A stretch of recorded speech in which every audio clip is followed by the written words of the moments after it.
Hi there everybody, it's UK Stamping Up independent demonstrator Halsey here from SlimmandStylish.stampinup.net. Thank you ever so much for joining me today. Today I'm using the Biggest Wish photopolymer stamp set. I really love the boldness of these words at the top here. I think they're amazing.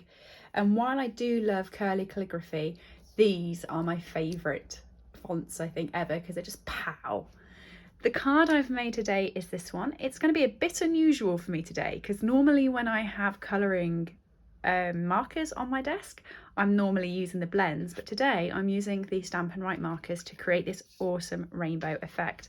Let me show you how to do it. It's a lot simpler than you think. Because this is one stamp, it looks really complicated to get all the different colours in. Let me show you how to do this quickly and simply with our Stampin' Write markers. Really effective this. So you're ideally going to need a stamp positioning tool or your Stamparatus. You know me, I have my Stamparatus on standby all the time. I've already put my thanks stamp on there, so I'm literally just going to pop my piece of basic white cardstock in, and I'm just going to pop my one magnet there and my other magnet at the top there. Just double checking that my thanks fits on. It's just a scrap piece of basic white that I've got. So there we go. You want to pop your stamp set over this side so that it balances your leaf. And what I mean by that is that's because of the height of this, that's now on a slope and it's a bit wobbly. If you pop your stamp set underneath, look at that, nice and easy to use that. You want your Stampin' Write markers, because there are 6 letters here, it's ideal to have 6 different Stampin' Write markers in different colours. I've got my 6 here. I'm going to be using the same as what I used for this card. So I've got Pool Party, which is that one there. Flirty Flamenco, which is that one just there. Granny Apple Green, which is that one there. Mango Melody, which is that one just there. Mint Macaron, which is that one just there, and Highland Heather, which is that one just there. Okay, so those are the colours I'm going for with my sort of rainbow effect. I'm going to move this and I'm just going to pop it underneath there so you can see where I'm going, but I can't actually damage it because quite often I leave the card I'm going to make on the table and then I get it dirty by creating the new card. So it's underneath, it's hidden. So what you want to do is you actually want to well, I'll do this one backwards because that's the way I've put my markers. So you're going to want to colour them in, and you want to go from left to right if you're right-handed, from right to left if you're left-handed, so you're not going over any of the stamp, and you just want to colour in the letters you're doing. So that's the S, the K,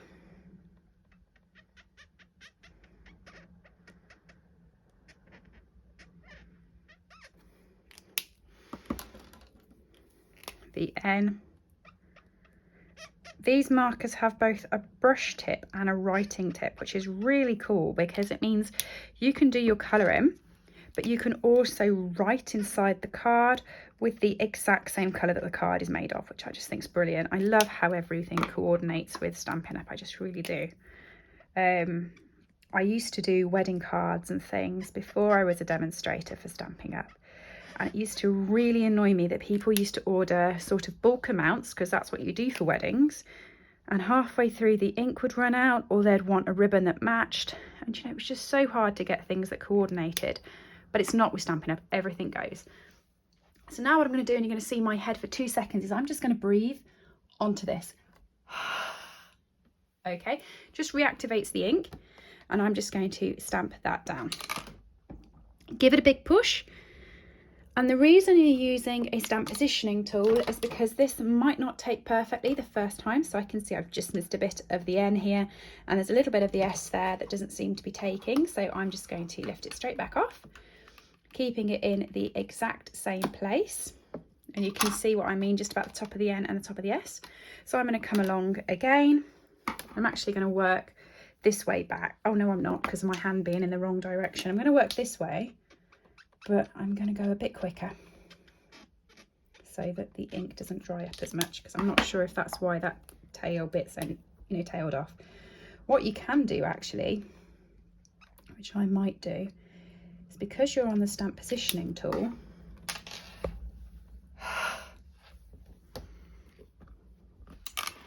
you can just do 2 of them.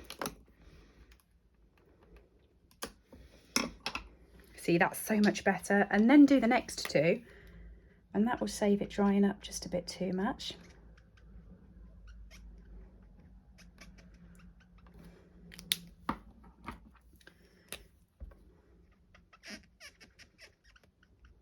There we go.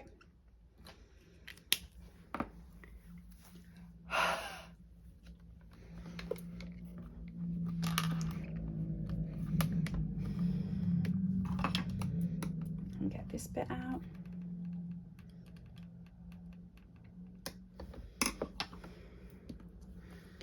Then the H.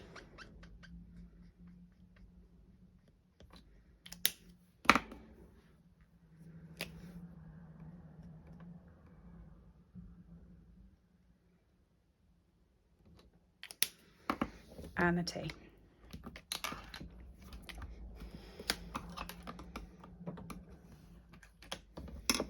And there you go.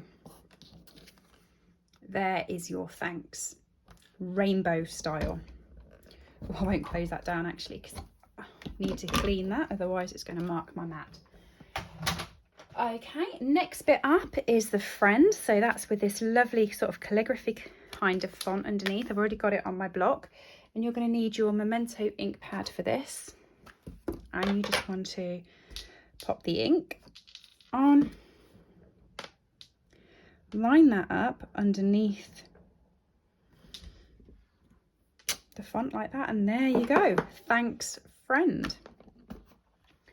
I'm just going to grab my paper trimmer, and there's no sort of measurements for this. Please don't ask me. I'm literally just going around the entire thing and giving it a frame. So I'm eyeballing exactly what the distance is between that bit. I'm roughly doing the same sort of distance on that bit. Same at the top.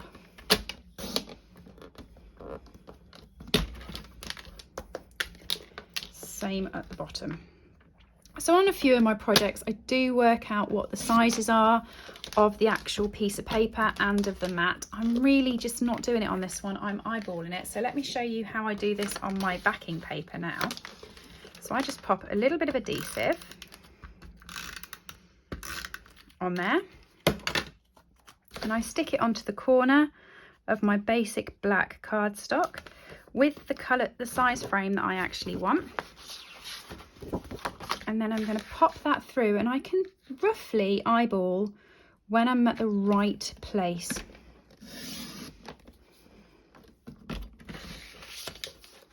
Okay, and roughly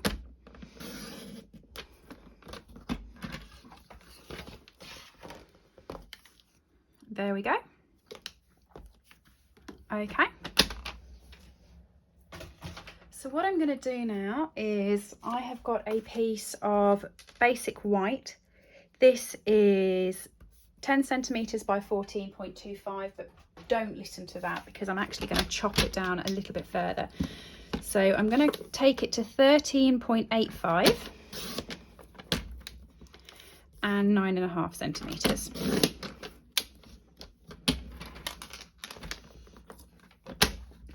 Okay, and then what I'm going to do is I'm going to pop this onto my grid paper,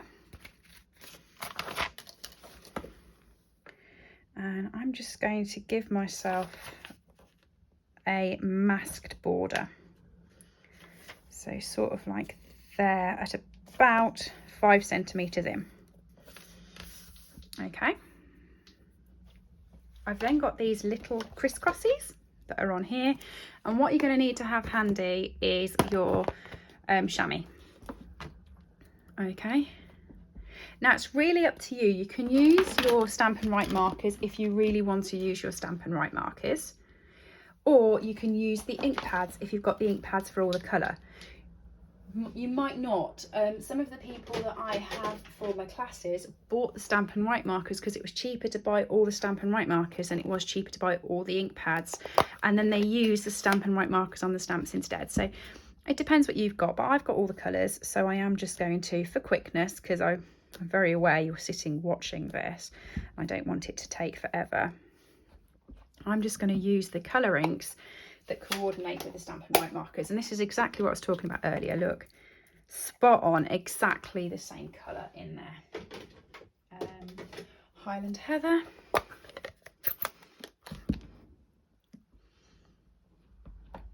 Oh, went a bit vicious with that.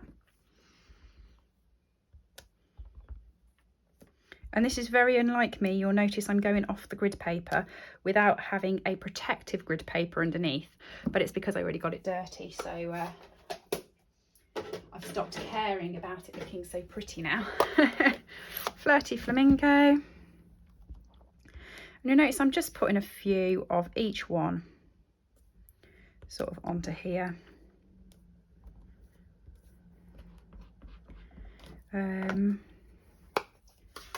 Pool Party. Mint Macaron and Granny Apple Green, I've just picked them all up because then I think that's all 6 of them.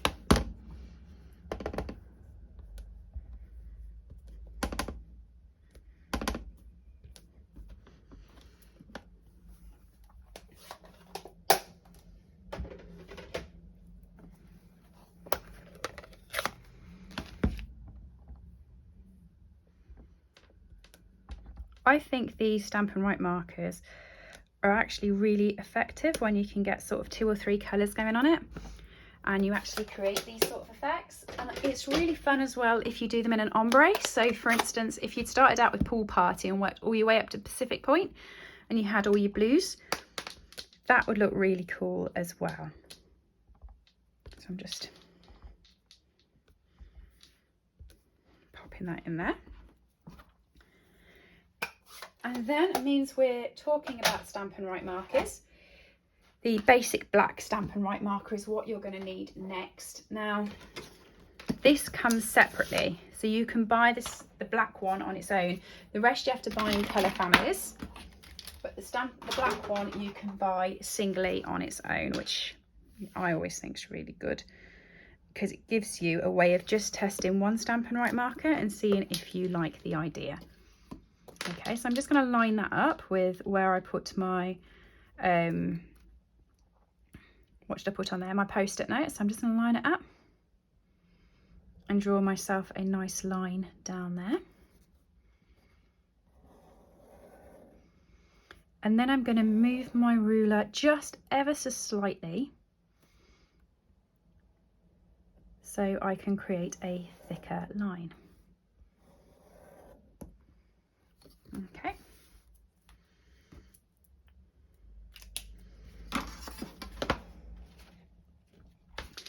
And then the way I'm going to do this is I'm going to come to the end of the card over here and I'm going to stick this down on the line. So you'll notice I've actually got a frame around just this section, but not around the rest. So I'm just going to pop some adhesive over this bit that I have decorated. And I'm going to line that line up. This side of the card. And you can either cut it on the trimmer like I did earlier, or you can just do it with snips. I'm just literally going to do it with snips because they're by the side of me and I threw the trimmer down on the side behind me, so it's just a little bit more convenient for me to do it with snips.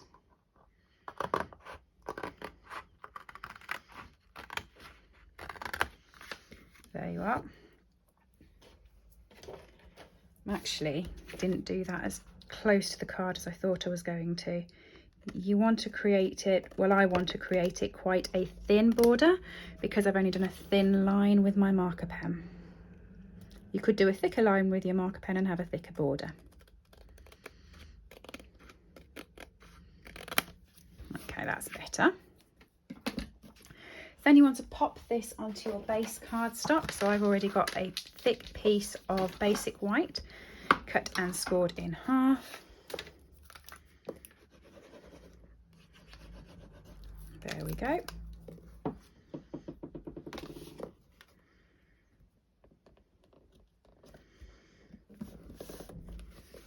Pop that on there. A couple of dimensionals on the back.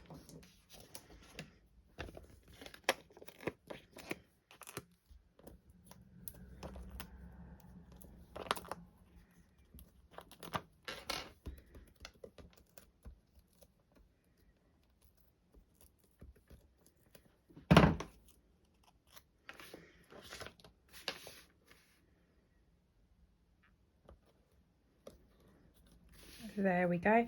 And to finish it off, I've just popped some rhinestones onto the card. So what I did with those really quickly and easily was I just grabbed some of these Stampin' Right markers and I coloured in these teeny tiny little rhinestones at the bottom, sort of one in each colour.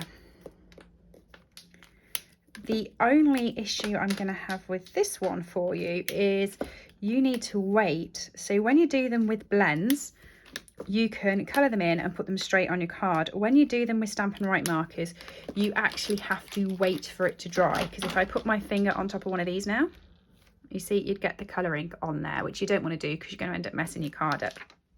So I'm just going to leave those to the top to dry, but when they're done, they will end up looking like this. And that is the finished card. I hope you liked it. It's using the Biggest Wish photopolymer stamp set. Everything I've used today, including the Stamparatus, is available at SlimmandStylish.stampinup.net. If you have liked the video, please do give it a thumbs up and pop by and see me again. Thanks everybody, have a lovely day. Bye. I hope you've enjoyed today's project. All items that I have used on this video are available to purchase from my store, www.SlimmandStylish.stampinup.net. Alternatively, if you would like a copy of our catalogues, please send me an email to slimandstylish@live.co.uk or leave me a comment below and I'll get in touch with you. I upload regular content to this channel, so if you do enjoy watching my tutorials, please make sure that you have subscribed and rang the bell to get notifications when new videos go live. Thank you for joining me and have a lovely day.